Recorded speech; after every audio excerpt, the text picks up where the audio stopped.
தேட்டரில் படம் பார்க்கும்போது அந்த ஆரவாரம் வந்து நான் வந்து 91ல் ஏப்ரல் 14 அன்னைக்கு படம் பார்க்குற மாதிரியே இருக்கு. இப்போ நான் வந்து 30 வருஷம் கழிச்சு படம் பார்க்குற மாதிரி இல்லை. அன்னைக்கு என்னென்ன ஷாட்டுக்கு கை தட்டினாங்களோ, என்னென்ன வசனத்தை கை தட்டினாங்களோ, எந்தெந்த சீனு கை தட்டினாங்களோ, அது மாதிரி தான் இன்னைக்கும் இருக்கு. நிறைய விஷயங்கள் இதுல இருந்து இன்ஸ்பிரஸ் ஆகி தான் புஷ்பா எடுத்துக்காங்கன்னு தோணுது.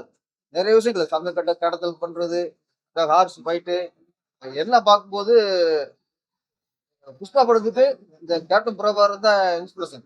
சூப்பராக இருந்துச்சு. எல்லாருமே டிவியில் பார்த்தவங்க கூட தயவு செய்து தியேட்டரில் வந்து பாருங்க. இந்த தலைமுறை பிள்ளைங்கள்லாம் தயவு செய்து தியேட்டரில் உங்கவுங்க ஊரில் தியேட்டரில் பாருங்க. கண்டிப்பாக உங்களுக்கு பிடிக்கும். வந்ததே அவருக்காக, விஜயகாந்த் சாருக்காக ரொம்ப அற்புதமா இருக்கு. நல்லா பண்ணிருக்காங்க, டிஜிட்டலைஸா நல்லா இருக்கு.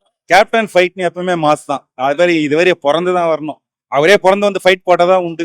கேப்டன்ன்றத முதல்ல உறுதிப்படுத்தினதே இந்த படம் தான். இந்த படத்தின் மூலயமா தான் ஒரு கேப்டன். பிரபாகரன் படத்தை பார்த்து தான் புஷ்பாவை எடுத்திருக்கோம். படம் சூப்பரா இருக்கு.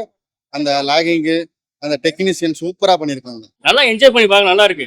இப்போ அப்பவே நல்ல சட்ட ஒழுங்கு, பெண்கள் பாதுகாப்பு எல்லாமே ஊழல் எல்லாம் எல்லாமே சொல்லியிருக்காங்க. ஆனா இன்னமும் அது மாறவே இல்லை. மக்கள் புரிஞ்சுக்கணும், வந்து பாருங்க, நல்லா என்ஜாய் பண்ணுங்க. சமூகத்தை பத்தி நல்லா தெரிஞ்சுக்கலாம். சமூக விழிப்புணர்வு நல்லா இருக்கு இந்த படத்துல.